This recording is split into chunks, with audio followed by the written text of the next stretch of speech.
It was around 5:30 p.m. I was walking in the street to my dormitory since my home is far away from my school. There were only 3 to 5 people passing by that street at that time.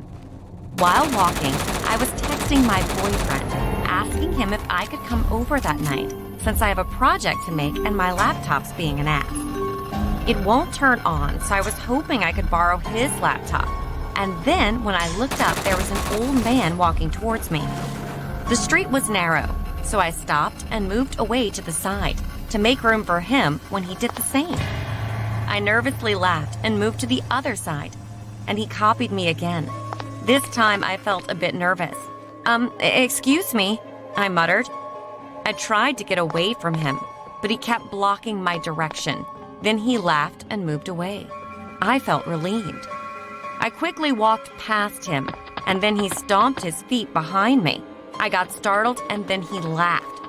I thought he was just a crazy old man.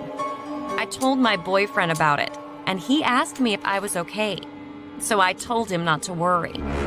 Around 7 p.m., I was at the jeepney stop waiting for a jeepney to arrive because I was going to my boyfriend's apartment since it was 45 minutes and 2 rides away. 30 or 45 minutes later, there was one jeepney with only 5 passengers. So I hopped in. One by one, the passengers got off the jeepney until I was the only one left. "Drop me off by the terminal, please," I said. He didn't say a word, just kept on driving. When we finally got into the terminal, he didn't stop. Just drop me off here, please," I told him again. Then I saw his face in the rearview mirror. It was the crazy man from earlier. I panicked. He was looking at me, smiling. I immediately called my boyfriend, since we don't have 911 here. He wasn't picking up. I didn't know what to do. Should I jump off the Jeep? Then suddenly a group of friends halted the Jeep and he stopped. I immediately got off and ran. I might have looked like a maniac to those teenagers, but I didn't care. I called my boyfriend again, who finally picked up. He had just got off from school, and I told him everything. He picked me up where I was, and since then he never let me travel at night.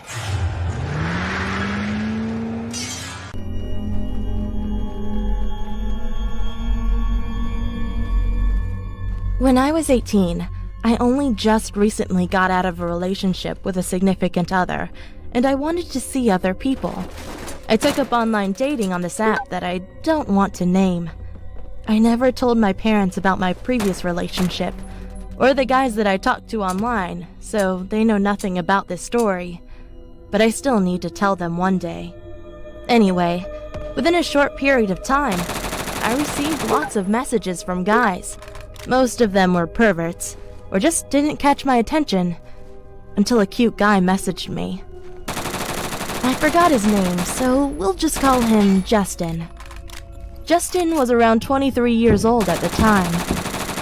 When he messaged me, he told me how attractive I was and showered me with affection and romantic text messages. I was naive at the time, so I was awed and blushed when he told me all that. We started to get to know each other. He was living in Canada, and I was a Polish girl living in the United States. We had a few hobbies in common, and we both went to college. I was studying to be a police officer to get an associate's degree, and he was going to university to get a bachelor's degree. Then, eventually, his messages started to make me uncomfortable. He said that he preferred white girls over Asian girls, and that he always wanted to have sex with a white girl. He asked me if I was still a virgin, and even though I felt uncomfortable, I said yes. He started talking to me sexually, and I didn't like it, but I complied. Then he asked me if I could visit him sometime in Canada, even though I just met him a couple days ago.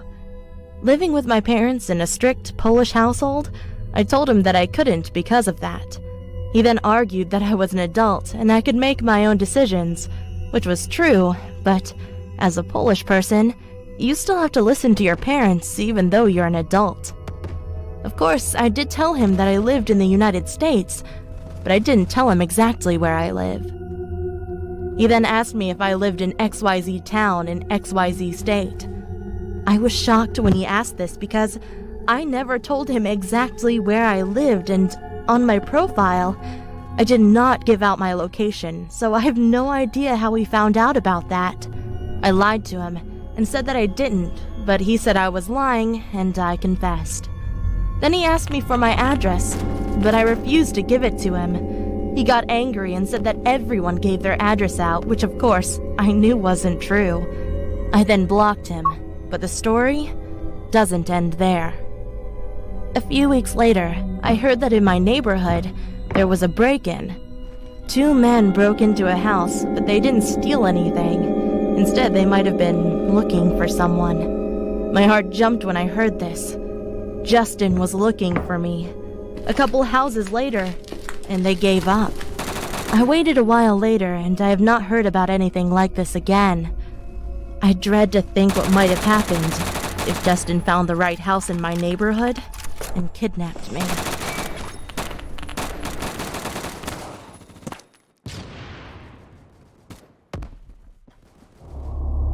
I've been followed by creeps before, and in one case was almost assaulted. I was never truly scared about that type of stuff. I've been through a lot in my life, and I consider myself to be pretty strong. Even when some creep attempted to assault me, I wasn't scared because I knew I was gonna beat his ass, and I did. I never feel threatened unless I get my gut feeling. I know when something bad's gonna happen, or if someone is a shady character, etc. My friends tell me I have some type of sixth sense. I'm not one for superstition, but I also have to agree it gets really weird, and I'm almost always right. One day, I got the worst gut feeling I ever had in my life. I was in my first year of college, living in some very nice apartments. I loved living there. It was a Friday, and I needed to head to the bank before it closed because I forgot to cash in my check beforehand.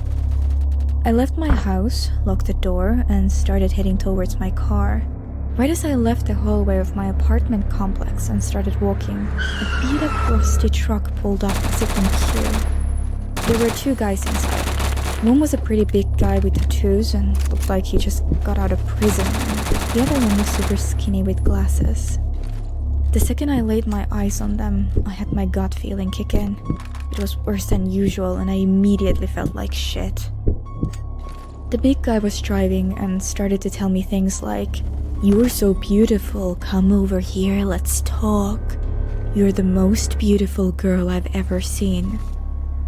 I didn't want to walk to my car because I didn't want them to know what car I drive, and I didn't want to walk back to my house because I lived on the first floor, which is easier to break into, and if they didn't know already where I lived, I wanted to keep them from finding out. So I started walking to the front office of the apartment complex, which was a little far away. I already had my pocket knife out, but hidden in my sweater sleeve. They kept calling out, trailing me as I walked to the office. I kept my eye on them so I knew what they were up to. They eventually asked me to go to a party with them. The big guy said, "We're having a party at 2 a.m. at a friend's house who lives here. Wanna come? We can all hang out beforehand and get to know each other before we go." It was around 3:30 p.m. at the time, just for your information. I ignored them and told them, "No, stop bothering me." They kept trying to persuade me by saying nice things and stuff, and eventually they both said, "If you come with us, we'll give you a free pair of shoes."